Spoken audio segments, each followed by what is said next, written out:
Hi everyone, Mitch Jackson sharing another Human Side interview with you on behalf of the Human.social platform. This morning we have a very special guest in a completely different country right now. Joining us today is Professor Niklas Myhr of Chapman University. Professor Mir is a professor of marketing and social media marketing with both a national and international flair. He's a friend of mine, and while he's on his journeys through Europe, through Prague, and some other countries, he's agreed to come on the show and join us today. We're going to speak with Niklas about why he's in Europe. We're going to speak with Niklas about I hear an echo with the speakers.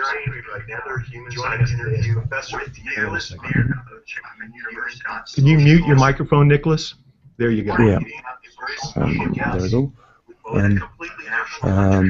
There we go. Sorry about that. That's okay. I had some extra windows in the background. No problem. There you go.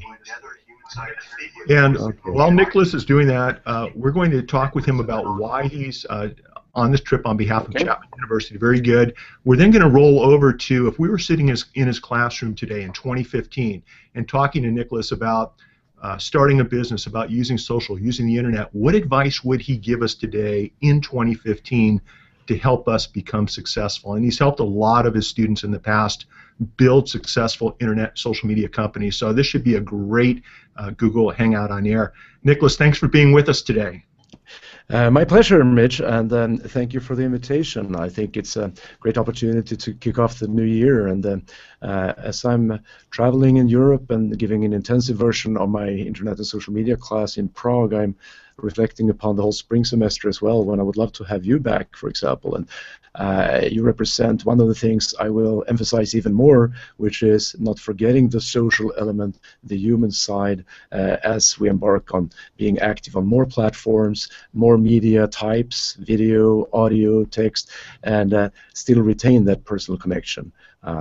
I think it's great to see and experiment and test various platforms, but I think everyone has to pick maybe three that they emphasize and try to master in terms of the production process as well. Well, I had a kick in the pants when I went down and visited you in your classroom. And Niklas, before we get too far in, I want to remind everybody to use the chat group on the side of the screen. We're also using hashtag HumanSocial on Twitter. If you have a question you'd like to run by Professor Mir, hashtag it over to us on HumanSocial, and we'll ask him live on the air. But Niklas, what are you doing in Europe, and what's the game plan? Do you have students over there with you, or is this something you're doing on your own? It's actually a mix of students from California that took the opportunity during this interterm semester to take one of their classes for credit in our replica program. We have a fully accredited program also in Prague called with Anglo-American University, which is run by Chapman University. So students from all over the world can come there and take an MBA at the same time as they also can take classes in California. So I have some students, a bunch of students that came over from California, but also students from Central Europe and Eastern Europe and various countries, and it's a good mix. So I'm here for the duration of January, basically. Right now I'm actually in Sweden between classes and working virtually with the students between the intensive weekend passes. And I think it's an opportunity to actually see different cultures as well for me, because not everyone is adopting social in the same way, and the extent to which you're comfortable with being public at all, to some extent, is a difference I can notice teaching in the Czech Republic as well. What are the biggest differences that you see with how social media, internet businesses, internet marketing, things like that, how it's being handled here in the United States, and what you're seeing over in Prague and other cities and countries throughout Europe? It's difficult to generalize across every country because if I take Czech Republic, for example, you have some leading companies and like Social Bakers, which is publishing a lot of data and tools that I've met with and are using everything and supplying tools to the world at the same time as the general public is coming from a tradition of being a little bit more reserved when it comes to networking and focusing rather on having fewer good friends rather than a lot of weak ties, as you call it in sociology. And I think a younger generation is embracing that more than previous generations, like we've seen in other markets, like my home country of Sweden. But you can say that on average, an American, or at least the students in California I have, is embracing social tools more wholeheartedly, at the same time as perhaps they also should be thinking a little bit more sometimes in terms of privacy and the persona you put out there. Do you see, with respect to privacy and confidentiality issues, depending on which country you're in Europe, which city you're in Europe, how close to a particular border that city may be, is that a greater concern? Is it a warranted concern? And how are young and old adults using social with that maybe safety concern in mind? What's the difference? One is safety, and one is more privacy, in terms of a lot of people are not liking the idea at all that companies can actually better target them. And in America, I'm perhaps part of explaining the benefits to the consumer too, not just to customers, of having better suited marketing efforts. At the same time, as that is more likely to creep a European out at an earlier stage than in America. And you now see also the European Union responding with more legislation, and you have to alert every time you go to a website that a cookie is being installed on your computer to track your behavior, and it's bothersome to click OK and accept every time you go to a new website. But that's one of the big differences. But the legislation usually follows attitudes in the culture and people's preferences, and then you can see that that is more of a concern here. From the security standpoint is another one, and I try to explain that there's sort of a difference between being personal and private as well.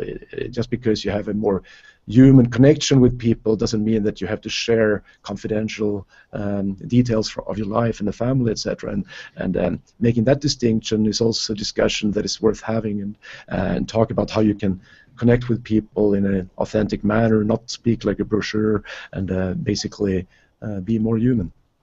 And that's why I have you on. One of the things that I think connected us originally is that we had a very almost immediate type of human relationship. We took our online connection offline and have had lunch and dinner and gotten together at different functions here in Orange County, and it's been a blast. The trend that you see happening, this maybe heightened security, heightened safety concern that you're seeing in Europe, is that a trend that you see eventually coming back to the United States, or do you see Europe eventually adopting a more open and a more liberal use of social media as what we might see here in the United States, specifically you and I here in Orange County, California?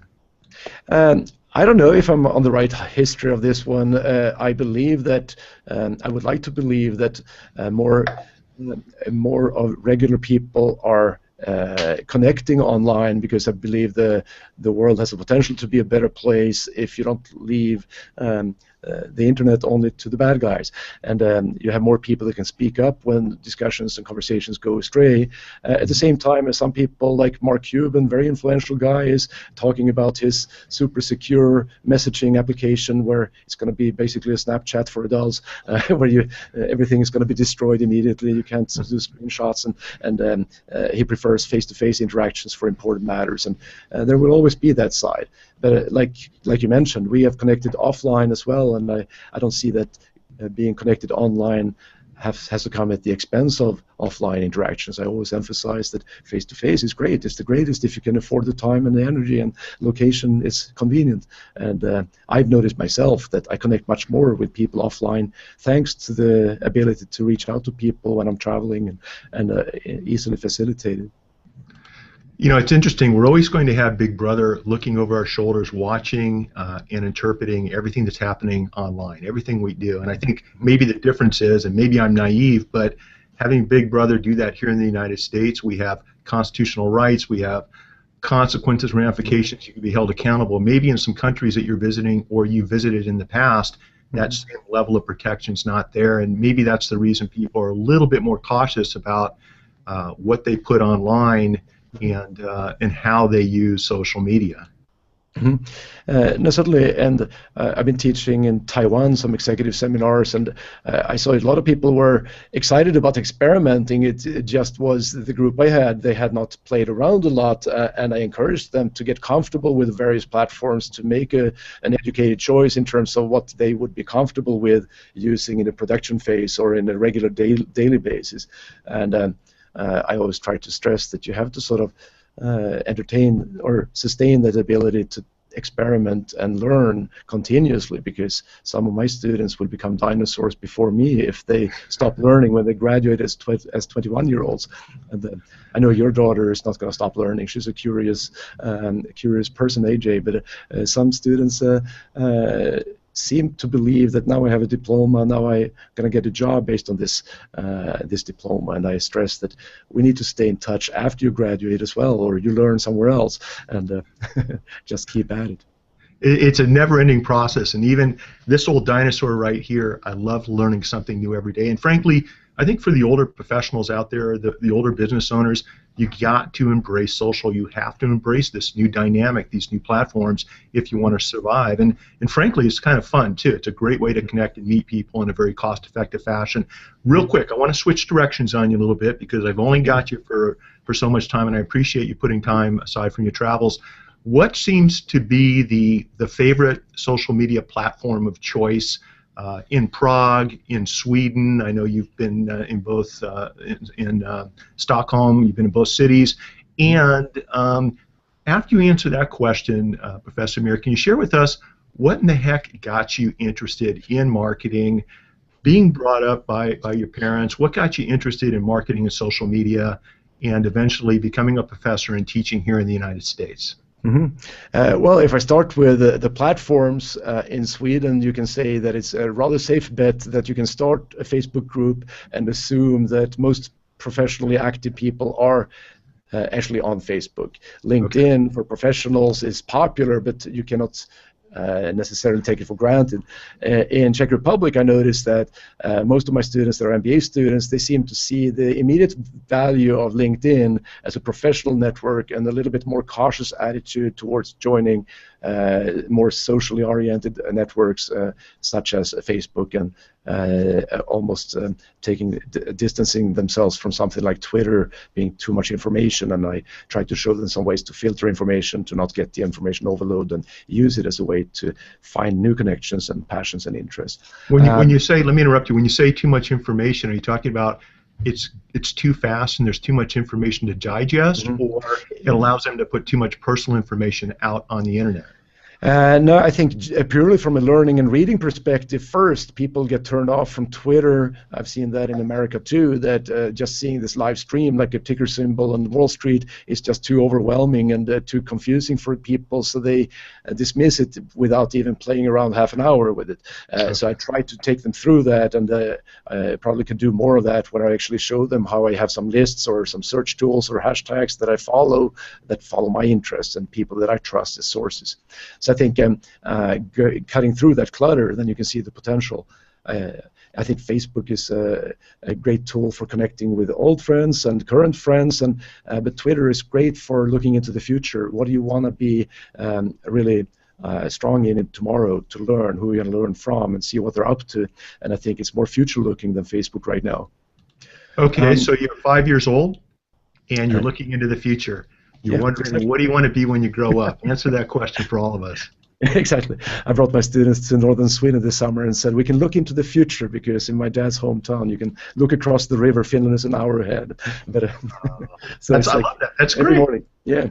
And the other question you had, in terms of getting into marketing, I grew up in Sweden with a curious, rather restless attitude, but my family was great. We were traveling a lot and exploring Europe to begin with the family, and I saw the opportunity to go to America as an exchange student in high school in New York State, and I backpacked around the world in the middle of engineering school, and explored Asia and Australia, and just learning about how people operate in different cultures has always been a passion for me.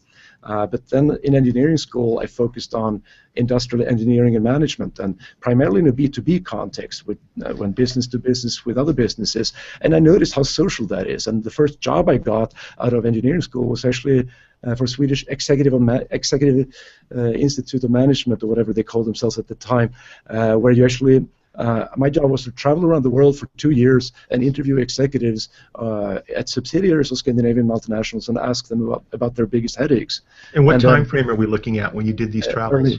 Early 1990s, and I was traveling to Egypt, to Japan, and to China, and U.S. and Europe, and various countries, and those challenges, I noticed a common theme was people-related interactions between businesses, interactions between different units of a business, and I saw these relationship issues was at the core of both problems, where they eventually translated into the mergers and acquisitions dilemma, or marketing dilemma, or organizational sales subsidiaries dilemma.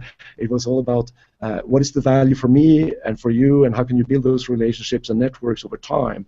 So then I got interested in networks, social networks, before social media was a term, before the internet even, studying how you build those networks, and some sociology research when I started doing my Ph.D. in B2B relationships and networks and supply chains, and that's where the core of my marketing interest stems from. And then I'm also having this tech nerve. I loved gadgets, and I had my first digital camera in 1996 when it was like science fiction, and just playing around with it.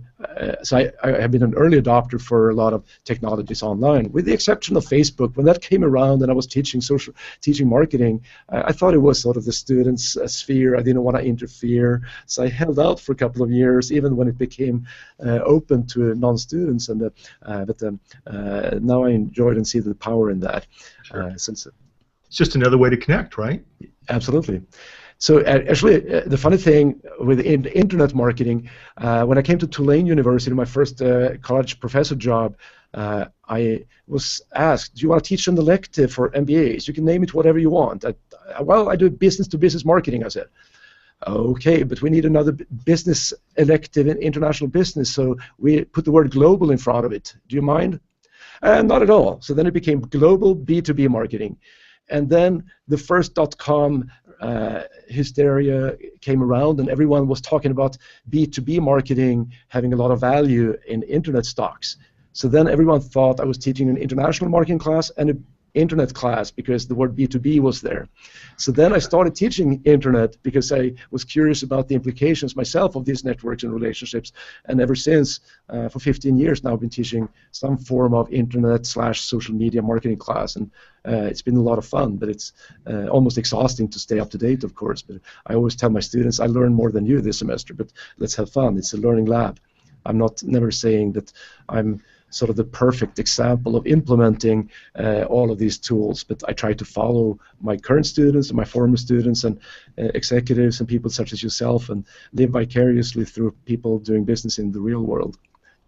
How valuable do you think it is that you got started with your international relations on a B2B basis before the easy-to-use internet as we know it, well before social media? How important is it to bring those experiences into the digital platforms today? And do you share examples and experiences with your students in class at Chapman University? Yeah, certainly. We have to come back to the core. When I speak to executives that are more mature, I say that you know how to be successful in business. Stay true to those values. I just went through here in Sweden my long-term storage, and sitting in my mom's apartment with a big box, and I found a lot of letters from Mr. Suzuki. I visited him in the early 1990s to talk about case studies, and he wrote me Christmas cards for 15 years. And I could do better in that regard, but that was before the internet, and people build relationships that are truly long-term, even if we didn't have any real business. I was a researcher at the same time as I see these networks. I had some entrepreneurial ventures as well with importing textiles from northern Thailand, and I imported those to summer markets in Sweden, and I stayed in touch with some of those vendors as well for years. And You can do that with faxes. I found all faxes as well, and that's a tool. You should never be arrogant about old-fashioned tools, whether it means picking up the phone. I met a lady who said, I made $1 million with this phone. She painted it in gold. And she said, like, you have to be accommodating to the preferences of the other party. So you have to be more ambidextrous. Sometimes that means I interact with this person through Twitter, Facebook, fax, over coffee, or you pick up the phone.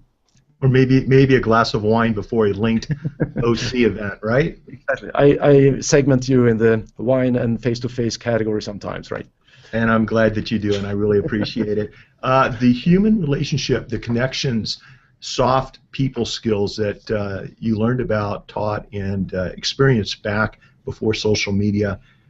What do you tell your students in class about connecting on a human level when using social, when using the digital platforms, when using the internet in 2015? Number one, be patient. A lot of 20-year-olds are very impatient, and they have to chew this elephant one bite at a time. If they think that they're going to get a job by sending 3 tweets and creating a LinkedIn profile, they're sadly mistaken. But the most rewarding moments for me comes like at an alumni event a couple of weeks ago. I met a woman who came up to me and said, I got a job thanks to the Facebook, LinkedIn, or the LinkedIn profile we worked on in your class, and I forced students to keep a diary over 6 weeks to actually see how they not only create a profile, but how they strategically seek out industry sectors, geographic areas where they would like to have a future, and make themselves findable for those, and build those networks as well with human beings. And the other thing is, like, sometimes it's technicalities, like if they find somebody at a company they would like to be introduced to, and they find that they have a common connection, I say always pick up the phone and speak to that person in between. Don't assume that they even know that other person, but first sort of vet their willingness to help you and their ability to introduce you to the other party as well. So I think it's a mixture of some tactical advice, but the overall strategies are long-term. Think both strong networks and weak ties. Do both. You need those close ties that you can trust, trusted advisors, mentors, people that will help you move, etc. But those weak ties, you need to develop those. A lot of my students live in bubbles, like they hang out with the same people online and offline. And the more they do that on Facebook, the more they see only their updates. They're not even aware of the fact that Facebook then limits their exposure to other people that they even are connected with theoretically, but they never see them, because they never click like, they never share it, they never comment. Have you seen the habits of your students that you're describing to our viewers? Have you seen those habits change over the years after they graduate from college, after they graduate from Chapman, where you're teaching right now? And if so, can you share how you've watched those habits change as your students are out in the workforce, become a little bit more mature, and hopefully become a little bit wiser? Yeah, I think that what I try to instill in them is to not take their online presence too seriously, because that's sort of a doomed failure. You're going to be too strict and stiff, and you have to enjoy the process. If you're lying sleepless because you don't have an optimized profile everywhere, you would do nothing. You might as well leave social media. I mean, it's sort of a balancing act. You want to. What is an optimized profile, right? No, I teach them that you're never going to have one. It's going to be get comfortable with climbing a mountain that doesn't have a top, and enjoy the ride or the climb. It's like it's a question of being comfortable with that. But my proudest moments amongst former students is when they come back to me and volunteers new insights that they have learned in real life that extends what we had talked about in my class 3 years ago, and they say, Professor Mir, I think you would love this for your current students.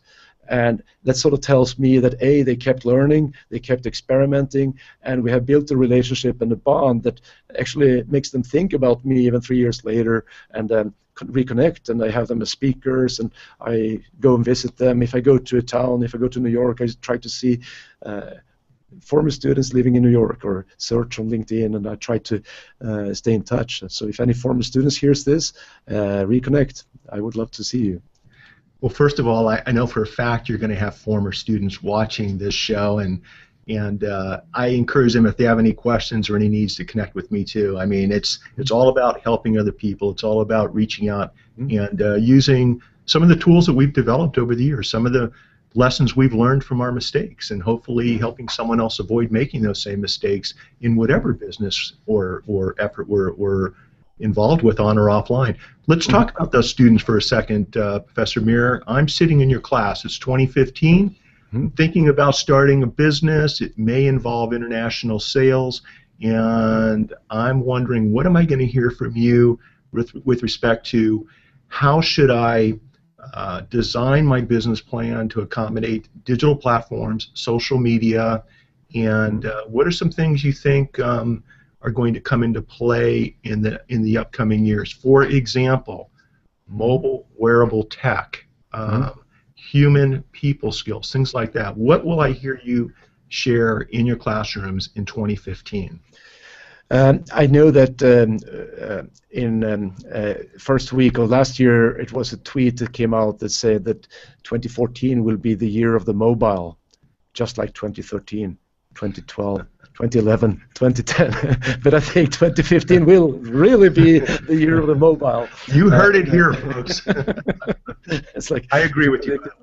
But I think at least in some markets, like in the U.S., and I know that a lot of successful entrepreneurs that I met and listened to and learned from, they say that your money is in the list. If you as an entrepreneur can build a following with an email list, that's actually where you can nurture and take care of helping people actually reach out to them without having to pay for ads on Facebook, etc. Now the new trend is your money is in the mobile list. So if you can get people to share their cell phone number, which is having even stricter opt-in requirements to avoid fines, so be careful, follow the regulations, you can actually stay connected with people that choose to actually be connected, because the benefit of mobile in that regard, if you're allowed to send them text, is that it's almost 97% open rate, and then it's also something that where they actually respond much quicker. The time to action is oh, let me smile. I'm sorry. I'm not sure what I'm doing here, but I probably pressed the wrong button. But please go ahead. I can hear you. Yeah, no, but it's a question of finding. That's one aspect where I think more companies will see that they will try to keep track of multiple relationships with different people. I mentioned earlier that you categorize people based on their preferred platform, but I think that you need to keep in mind that sometimes Mitch Jackson, maybe even you, may be in a rush, even though you always manage to look impressively relaxed. And sometimes you just want a transaction done. Ay, ay, ay. Hello, everybody. We're getting there. We'll get Niklas back on.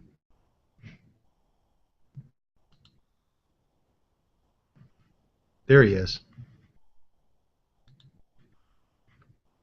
Of course, now, hang on. Oh, okay, we got you back. Sorry about that. Yeah, that was my no bad. problem. You know, your audio was coming across fine, and so I'm hearing you talking about mobile and all the upside and privacy issues and concerns with that. Other than mobile technology, and this is the part where we may have gotten caught off, or you may not have us into that category. What other things would you be telling your students about 2015 and beyond? Increased internationalization on social, where you actually, so far, you've seen a lot of isolated efforts country by country, but I think more companies will start experimenting with transnational social media presence, building global brands, just like at least big companies have been trying to do for the last 15 years, trying to look at the benefits of standardization across borders rather than catering too much to country-specific cultures and traditions that sometimes hold companies back from building something that is pleasing to most people, not just acceptable, but also there could be some value of being part of a community that is international in scope, because global brands find that it's a selling point that you're part of a global community. And if you can get, instead of being part of just the Czech Republic Facebook group for an international brand, you can actually hang out with people from all around the world and feel that you're part of a bigger movement. And I think you will see more efforts to do it. Maybe both, that you have country-specific social networks, but also trying to find at least opportunities through some platforms where they can hang out with people across borders. I think it's another big benefit of social media is actually interacting, maybe not publicly always, but developing relationships with people in foreign markets to actually do marketing research and market intelligence gathering activities, so you can more easily than ever before find who are the influential people in that foreign market X and how can we connect with them, where do they hang out, can we actually almost partner with them to have them be our ears to the ground in that market and build a relationship. And instead of just hiring based on traditional criteria, companies will find who are the influential people online in those markets where we actually can have somebody there that can maybe part-time just be our connection to the market and help us introduce our products to the market, maybe just temporarily for an interim project. But I think that's on the sounding out phase, screening countries and doing marketing research.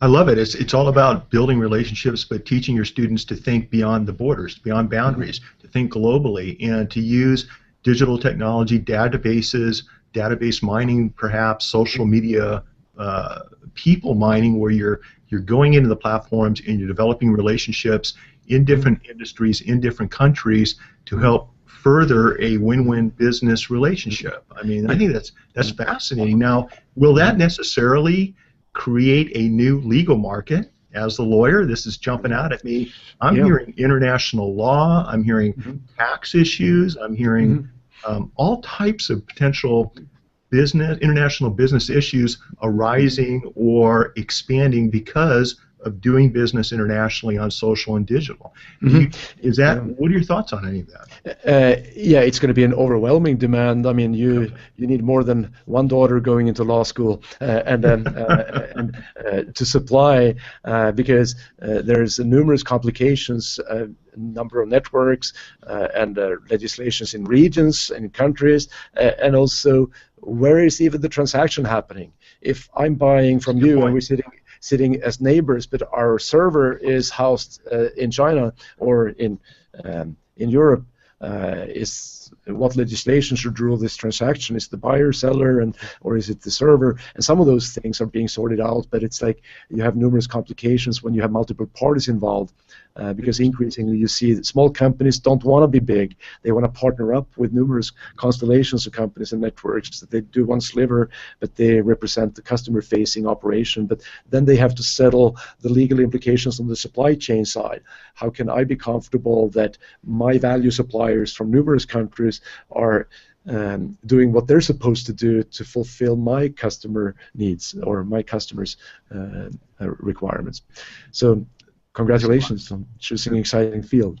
There's a lot to think about. And then when you think about put the law and the technology aside, and you have the cultural, ethical differences in the different countries. One marketing plan or one business approach that might work here in the United States or in Europe may not work very well in Asia. And so you've got all of those different factors coming into play. This is an exciting time to be alive. There's a lot of change that's happening, and I think when someone's in a class like yours, it's a great opportunity to be exposed to that type of change. Yeah, I think that adding to that marketing research perspective, the best way to do marketing research, of course, is to sometimes test ideas and see how they work and be more attuned to the feedback you get, so you can shift direction all the time. It's not just what product to develop, like this lean startup mentality, but also the marketing strategies to employ. So lean marketing, I think, is a future trend where you actually try an approach and do that. And of course, people are doing this with A/B testing, etc., and big data analysis, and trying to find what sticks and what doesn't. And if you have 50 markets involved, it might take too much time to do marketing research the traditional way with people on the ground. So I think a lot of companies are going to throw some stuff to the wall and see what sticks, and then backpedal and see this we should run for in these types of countries, and this works for something else. I think everyone that's viewed the show or who will be watching the recorded version of this show, Professor Mir, will now know why you're known as the social media professor. And it's just a fascinating field that changes every single day. I'm sure you pay attention to what's going on and tweak and interpret the latest in technology, the latest in social, when you walk into your classrooms at Chapman University and teach a particular class. What a interesting dynamic time to be teaching young students this new and consistently changing business environment. If people would like to stay in contact with you, connect with you online, what's the best way for them to go about it? I actually have two websites. Niklasmyhr.com is difficult to spell. We discussed this, so I created. Spell it for us. Well, thesocialmediaprofessor.com is easier. That is easier. And I even abbreviated version tsmp.me. I even prepared today for your audience a little video series. So tsmp.me/free videos, awesome. Where I introduce some of the concept built on entrepreneurial observations, but also on some of the emerging theories that are coming to fruition in terms of how to behave online. So thesocialmediaprofessor.com/free videos. Would love to see you there. And if anyone would like to follow you on Twitter? That's niklasmyhr.com. So if you saw this program, I guess you have it somewhere in the show notes. And then niklasmyhr.com. All right. So, it would be awesome to see you. And then any feedback you have, anyone listening, in terms of what I should be teaching, there is a shortage of deeply rooted theoretical materials in this area. So I'm trying to build on old-fashioned theories and apply what I see is being implemented in the real world. But I'm open for ideas to implement as soon as this semester. So just connect with me. Would love to see you.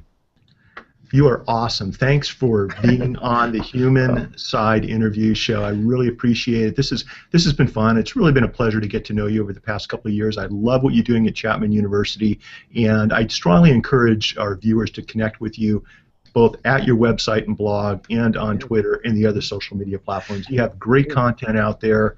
You're a leader in your field. You're a leader in the industry, and we can all learn a lot from you, the social media professor. Niklas Myhr, thank you very much. For those of you who have tuned in and are looking forward to our next Human Side interview, we have Guy Kawasaki and Peg Fitzpatrick next week. I believe it's next week. Go to human.social. I read the book based on your recommendation. I liked it. Yeah. Yeah, it's an awesome book, The Art of Social Media. But we've got a lot of great guests coming up I'm really excited about. And just go to human.social to check out the upcoming shows and to look at our past shows. Professor Mir, I'd like to have you on our show again when you get back into the United States. And make sure you give me a call and we'll grab lunch or dinner, okay? And everyone come by Chapman University. It's a beautiful campus in Southern California. So see you there. Absolutely. It's a beautiful campus. I love it to death. Take care. Bye, everybody. Thanks for joining us. Today, your masterpiece. Bye-bye. Thank you. Thank you, everyone.